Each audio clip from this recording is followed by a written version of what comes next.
the Minister in the House, and it is my absolute pleasure to introduce to you Mr. Rajeev Chandrashekhar, the Honorable Minister of State, Electronics and Information Technology for India.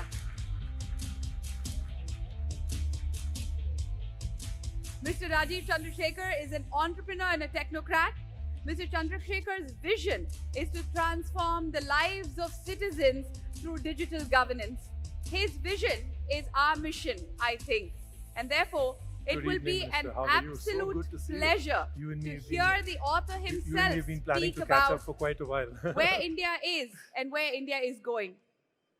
Along with Mr. Rajeev Chandrasekhar, we have Gulveen Aulak, the senior editor of Mint, who will be in a fireside chat with the minister. Thank you so very much, sir. Thank you. We are absolutely delighted that you could make time from your extremely busy schedule. We know that you're flying out directly from here, so thank you very much again. I'll straight away get into the fireside chat with you. Silicon Valley Bank, that's the hottest topic around here right now. It's affecting tech everywhere. You have met with some of the tech startups recently. What's your take? Where is it going? No, I think it's one of those black swan events. I think for a 28-year-old who's building a startup and is looking at all of the typical challenges of customers and clients and innovation and all of that, suddenly to find a bank that he or she had his deposits in the supposedly the best regulated financial sector in the world, the strongest financial sector in the world, suddenly disappear from under him or her is a fairly traumatic experience. And I think I've had the opportunity to meet with and engage with and speak to several startups over the last 6-7 days, including a virtual conference with over 460 people. Turns out that there is over $1 billion plus of deposits that Indian startups have in the SVB. I think the crisis that was 6 days ago, an existential solvency crisis, has become a much more manageable short-term liquidity crisis, and even that is being addressed as a bank allows access to the deposits. So the problem now that is left over is certainly a sort of trauma in the startup's mind, and certainly a realization that actually it is not the American banking system that you should be looking at. It should be the Indian banking system, which has stayed resilient, which has stayed strong. And I understand as of this morning, about 200 million odd of those deposits have moved to the GIFT City IFSC. So I think at the end of the day, there was a tendency for us historically to look at the American financial sector as the gold standard. Turns out it's not. And the Indian banking system and the Indian financial sector is more resilient and stronger, and should be the preferred banking partner for our startups. Should the Indian banking system be less risk averse? Because look, I think there's a tendency to use those words interchangeably, risk and prudence, at the wrong time. I think today what is attractive about the banking system is not their appetite or to take risks, as much as their lack of appetite to take risks. So their prudency is what makes them strong. Prudency is what makes them the go-to financial sector for many, many people who value their deposits and don't want to see those deposits disappear. So I think currently, with the way the NPAs are declining, and we will be at less than 4% by 24 March, the Indian banking system is being recognized for, of course, expansion, growth, but also prudency. And I don't think in today's world, necessarily, what startups are looking for is risk or risky instruments as much as just safe havens where their capital can be deposited, used, and is available to them as they go and need that capital. Great. That's good to hear. $200 million coming in. That's quite a lot of respite.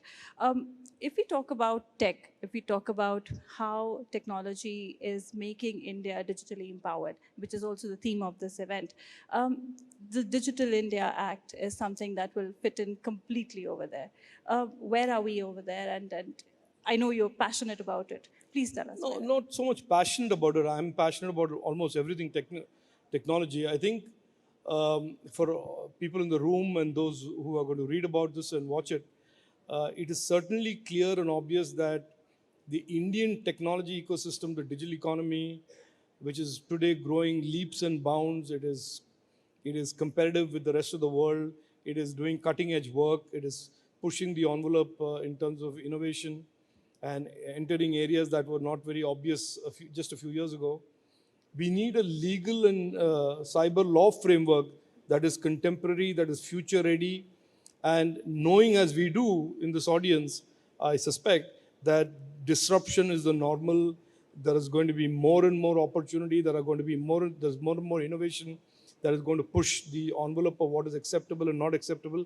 That we need a framework of laws that certainly can keep pace with the delta or the rate of change of innovation. And the IT Act that we have today is 22 years old.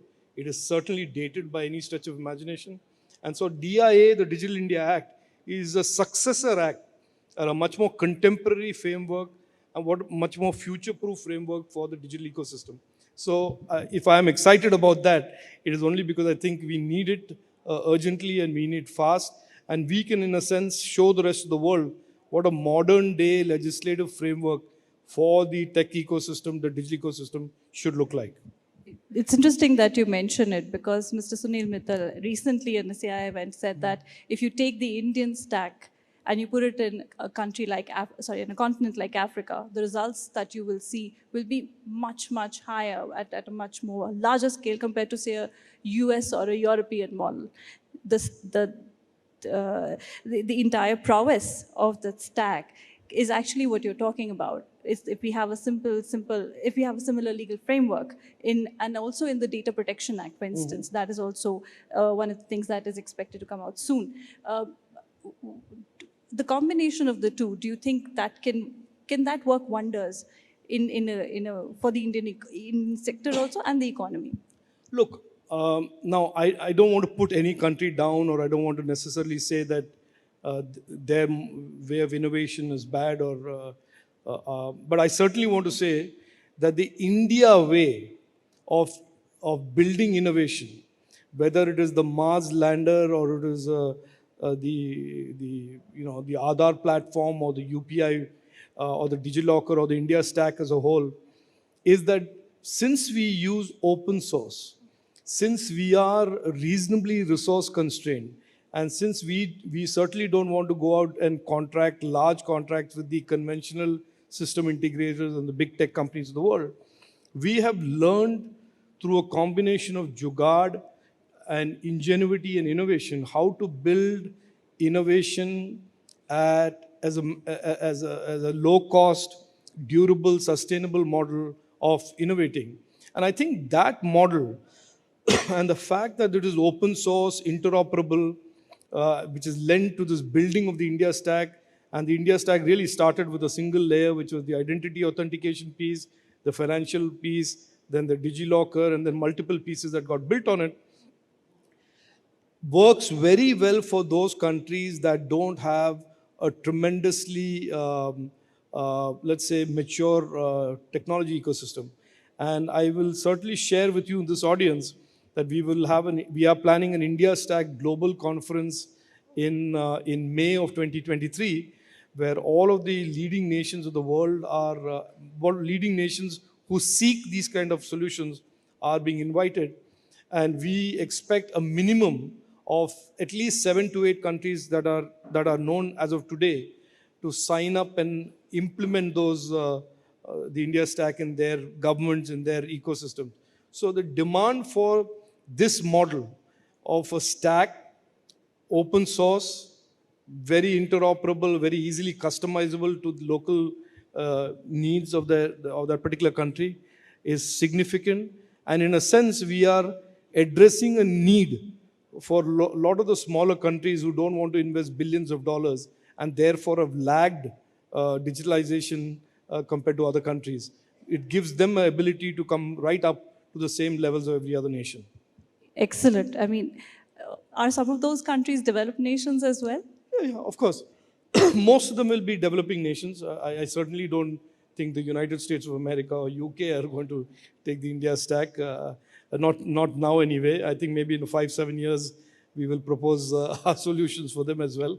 But certainly right now it is countries who have seen the impact of digital technologies during COVID have realized that they are lagging behind other countries in the way they are digitally organized, and they want to quickly accelerate and do so without spending billions of dollars and making some big tech company like Lenovo or somebody else rich.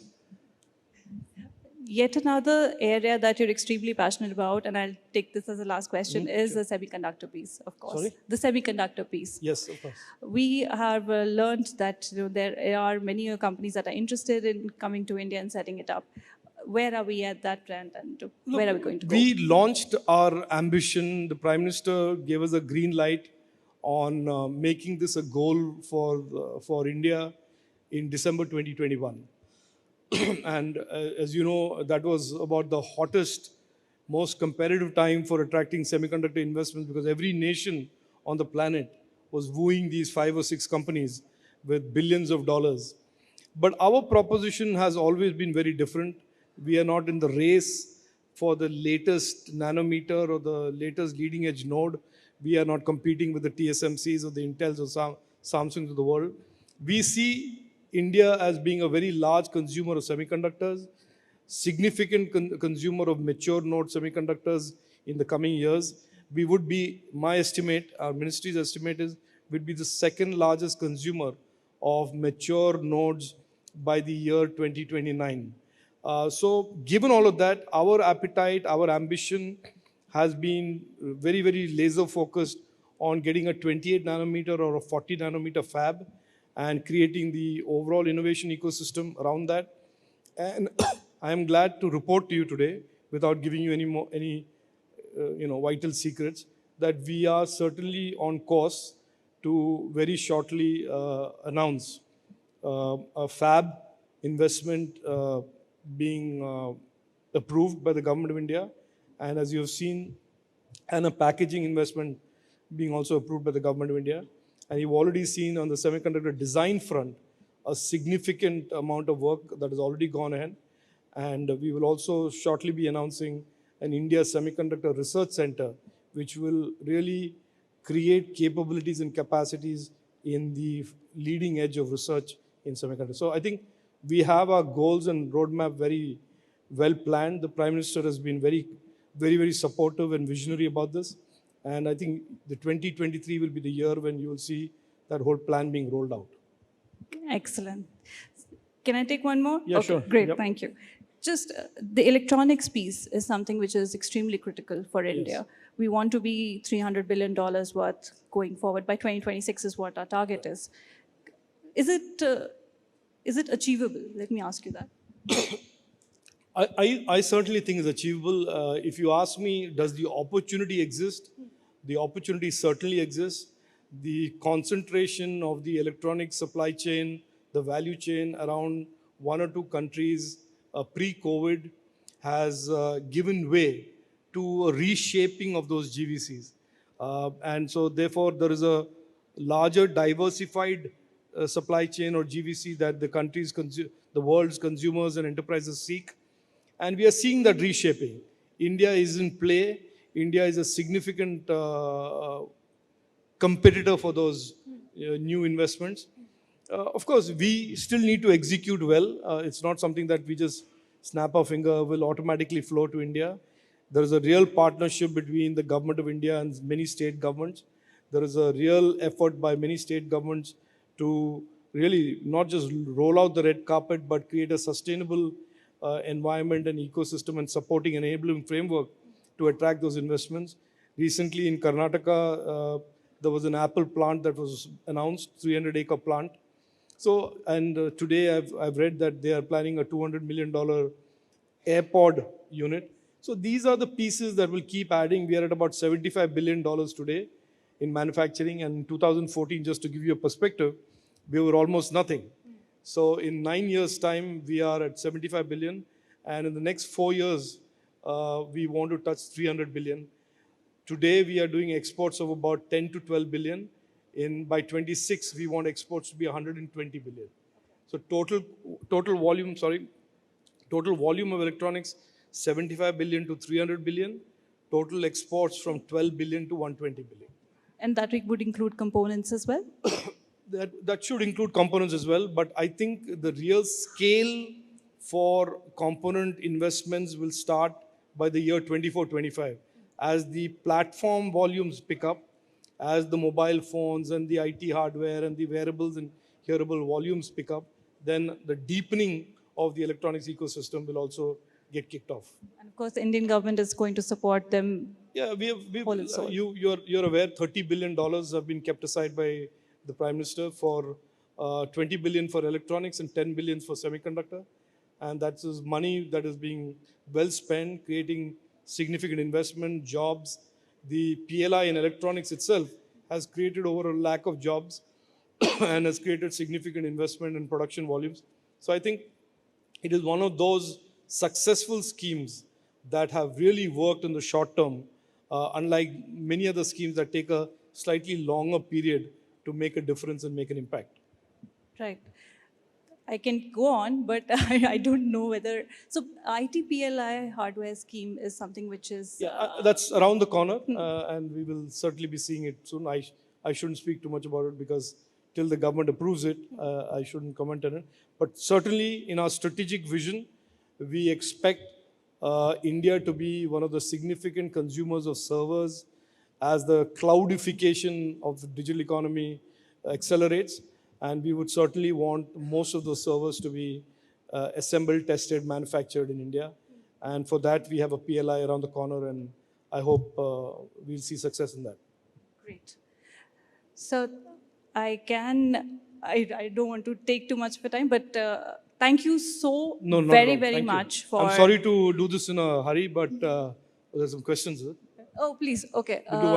We didn't have that in the format, but we can take one question only. I'll take one and You're talking about semiconductor. Yes. And Prime Minister has already proposed... I can hear you. Prime Minister has already proposed 76,000 crore. Hanji. I'm trying to understand, earlier we depended on China and Taiwan. And China is such a smart people, they are making Indian names company, they are registered it. So where is our Bharat, Atmanirbhar or Make in India? And this is defeated by Chinese people. How to deal this situation? I don't know. You'll have to repeat that question. I'm saying Chinese people are getting registered their company in India, Indian names.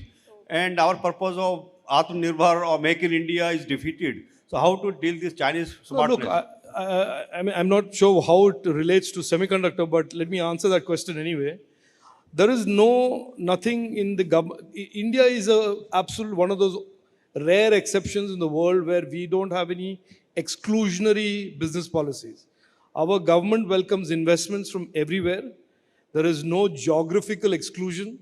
Certainly, however, there is a press note 3 that says that any investments from around our territory or from our neighbors is scrutinized to ensure that those are really real investments and they are not any other national security risk. That's it. Otherwise, there is no restriction, there is no limitation. I'll take one question and then I'll leave. Gentleman over there, please, behind. India is one of the fastest. You'll have to speak up, sir. Yeah. Can you hear me? Yeah. Yeah. So India is one of the fastest in startups. It is the third fastest right now. So there is a fund of funds which has been created by the government. So I was wondering how MIT is helping in disbursement, faster disbursement of those funds. No, so that's not something we do. We don't have any fund of funds. There is a NIIF in the government of India, and there's a SIDBI fund. Both of them are administered by Ministry of Finance. And really, look, today's startups are not impacted by lack of capital. What has happened in the recent years is not so much lack of capital as much as there is a reset post COVID on risk appetite, valuations. So there is no need right now, the government doesn't see any need for the government to play the role of an investor. Right. So thank you so much Thank once you. again. Thank you very and much. thank you for taking questions from the audience. Sorry, yeah. Thank you. Thank you.